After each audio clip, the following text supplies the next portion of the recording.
Salut les amis, c'est Melik, j'espère que vous allez super bien aujourd'hui. Alors, aujourd'hui je vais vous faire une vidéo par rapport à des questions qu'on me pose très souvent et qui sont très souvent demandées. Et c'est normal, c'est tout à fait légitime, surtout pour des personnes qui débutent ou même qui ont un tout petit peu d'expérience, mais qui ont des doutes en fait. J'ai trois questions qui reviennent le plus. La première, c'est combien d'articles sur ma boutique en ligne, combien d'articles dans mes catégories et comment bien catégoriser ma boutique en ligne. Alors, je vais y répondre au fur et à mesure. Euh, la première chose que je vais dire, qui est très importante, c'est laisser du choix à vos internautes, mais ne laissez pas trop de choix à vos internautes. Tout ce que je vais vous dire, c'est par rapport à mes expériences personnelles. Vous allez avoir des personnes qui vont préférer à mettre 10 fois plus de ce que je vais dire, ou 2 fois moins. Tout ce que je vais vous dire, ce sont des choses que j'applique personnellement, que j'applique pour mes clients, sauf si j'ai des clients qui ont des centaines de références. Là, je suis obligé de toutes les mettre. Mais par contre, pour mes propres boutiques et pour certaines de mes clients, je vais mettre le nombre d'articles et de catégories que je vais vous dire maintenant. Alors, à la première question, combien d'articles sur ma boutique en ligne? Alors, cette question, je vais y répondre en même temps que la deuxième question, combien d'articles dans mes catégories? En fait, imaginons que vous avez un site de vêtements. Dans ce site de vêtements, vous allez avoir plusieurs types de vêtements que vous allez vendre. Je vais même répondre à la troisième question. En fait, toutes les questions vont ensemble. Par exemple, vous allez avoir la partie t-shirt, la partie short, la partie pantalon, la partie chaussures. Donc là, vous voyez, là, on a déjà plusieurs catégories. Si vous avez un doute, déjà, il faut que vous fassiez un cahier des charges sur votre futur site e-commerce. Qu'est-ce que je souhaite vendre, à qui et pourquoi? Et en fonction de ces réponses, là, vous allez savoir quelle catégorie créer. Si vous vous dites, bon, j'ai juste envie de vendre des t-shirts. Alors là, dans les t-shirts, vous allez pouvoir les catégoriser. Par exemple, il y a une catégorie homme ou une catégorie femme, tout simplement. Mais ne faites pas juste un site où vous mettez des t-shirts en vrac. C'est toujours bien de catégoriser parce que déjà, ça montre que vous avez un site qui est pro, un site qui est justement catégorisé et qui a une hiérarchie dans votre site e-commerce. Et c'est très important. Parce qu'imaginez-vous, vous allez sur un site. En fait, je vais dire la phrase que je dis assez souvent. Mettez-vous à la place de l'internaute. Mettez-vous à la place d'une personne qui rentre dans une boutique physique. Vous imaginez, vous rentrez aux Galeries Lafayette, et là, vous allez en haut, au rayon femmes, et là, vous avez juste un espace, et il y a tout dedans. Tout est mélangé. Vous voyez, c'est en vrac. Il n'y a que des t-shirts. Non. Il faut bien tout catégoriser. Là, j'ai pris l'exemple des Galeries Lafayette qui vendent plusieurs choses, mais vous avez des boutiques qui vendent que des t-shirts. Mais les t-shirts sont bien catégorisés. Vous allez avoir une partie avec des t-shirts en motif, une autre partie avec des t-shirts neutres, une autre des t-shirts en manches longues, une autre avec des t-shirts en manches courtes. Voilà. C'est comme ça qu'on arrive à catégoriser son site. Si vous partez sur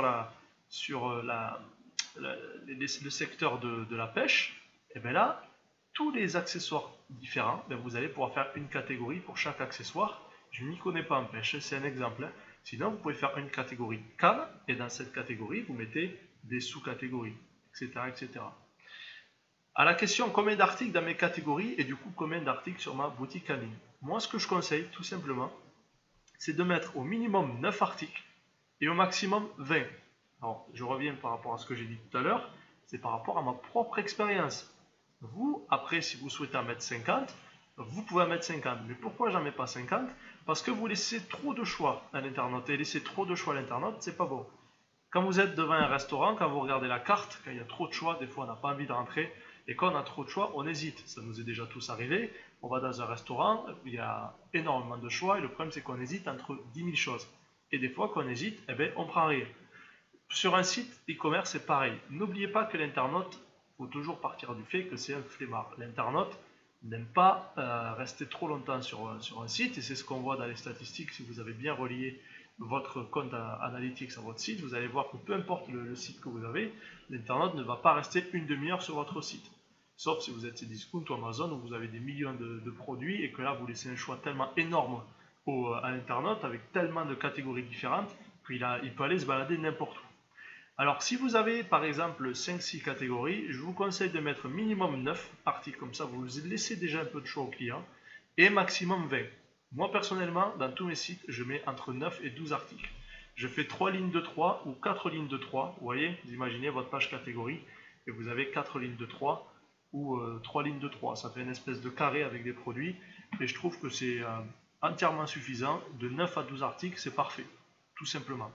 Et à la question du coup combien d'articles sur ma boutique en ligne, je vous conseille de démarrer avec grand maximum 80 à 100 articles.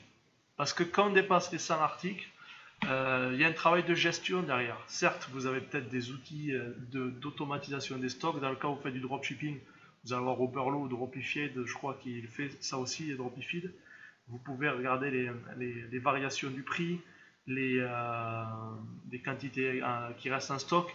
Mais gérer 80 à 100 articles, déjà, c'est quelque chose de compliqué et de long. Parce que si un jour vous voulez enlever un produit, vous voulez modifier des prix, vous voulez faire un bulk edit, c'est-à-dire à modifier plusieurs articles d'un coup, ça prend du temps. Alors si je devais récapituler tout ça, de 9 à 20 articles par catégorie et pas plus de 100 articles quand vous commencez votre boutique. Déjà, pourquoi pas plus de 100? Parce que déjà, quand on arrive à 100, ça veut dire qu'on est on va dire sûr de sa niche, sûr de son site. Parce qu'à la base, quand vous commencez votre site, évitez de mettre une centaine d'articles parce que c'est beaucoup trop, vous ne savez même pas si votre site va marcher, alors ne mettez pas une centaine d'articles. Voilà. Donc au niveau des catégories, vous prenez votre activité, si je reprends l'exemple des t-shirts, et vous catégorisez tous ces t-shirts. Essayez de toujours laisser du choix à l'internaute. Donc si vous voulez vendre des t-shirts, faites des t-shirts de plusieurs, comment dire, de plusieurs sortes. Si vous vendez des chaussures, c'est pareil, ne vous limitez pas juste au basket, sauf si vous voulez vraiment faire une boutique de basket, et là dans ces cas-là, vous essayez de catégoriser, ou tout simplement faire une catégorie homme, une catégorie femme, tout simplement, parce que je comprends bien que dans certaines activités, on ne peut pas tout catégoriser, donc là dans ces cas-là, vous faites homme et femme, tout simplement. Mais il faut montrer à l'internaute que vous avez du choix. C'est pour ça que dans les marques de montres, eh bien, elles vont faire des catégories, elles vont donner des noms, par exemple la catégorie Valencia ou la catégorie Jupiter, et dedans il y aura des montres. Ça évite en fait tout simplement de créer juste un site pour créer un site et de mettre des montres en vrac, ça fait un peu brocante, ça fait vide-grenier. Et c'est pas bon. Même si vous n'arrivez pas à faire des catégories, forcez-vous, vous allez bien trouver de quoi faire des catégories et c'est très très conseillé. Donc écoutez bien mes conseils, je vous invite à faire ça. 9 à 12 articles et une chose extrêmement importante, mettez le même nombre d'articles dans toutes les catégories. Parce que c'est souvent où je vois une catégorie avec 2 articles, une autre avec 5, une autre avec 8, une autre avec 1. Mettez-vous à la place de l'internaute, hein. Vous allez sur un site, vous voyez que le nombre de produits n'est pas égal dans chaque catégorie. Vous voyez des catégories avec un article ou deux. Comment on peut avoir du choix avec 2 ou 3 articles dans une catégorie? C'est pas possible. Moi j'adore la cuisine, je veux acheter un ustensile de cuisine. Si je vais sur un site qui me propose que 3 références, je dis non, désolé, c'est pas possible. Par contre, si j'ai 9 choix de couteaux ou 9 choix de casseroles, là ouais, là ça m'intéresse. Donc voilà. N'oubliez pas que plus vous allez mettre de catégories avec 9, 12 ou un peu plus d'articles, eh bien, plus vous avez de chances que l'internaute achète plusieurs choses chez vous. Je reprends l'exemple de la cuisine. Moi, si je trouve un bon couteau, si je vois un ouvre-boîte, pourquoi pas, je vais l'acheter si ça vaut 2 ou 3 euros, mais ça fait déjà 2 ou 3 euros en plus pour vous. Voilà. Donc, je vous invite à réécouter la vidéo si vous avez un petit doute, mais 9 à, on va dire, 20 articles maximum par catégorie, le même nombre d'articles dans chaque catégorie, et catégorisez bien votre boutique en ligne. Voilà. Je vous souhaite une superbe soirée, une très bonne journée, et n'hésitez surtout pas à mettre des commentaires, j'y répondrai, et à vous abonner à ma page Facebook, c'est dans le lien, et surtout à ma chaîne YouTube si vous voulez avoir le plus de contenu possible gratuitement. Tout simplement, vous vous abonnez et puis ça sera que du bonheur. Je vous souhaite une superbe soirée, une belle journée et encore merci pour tous vos messages, ça me fait vraiment plaisir. Et voilà, ciao ciao.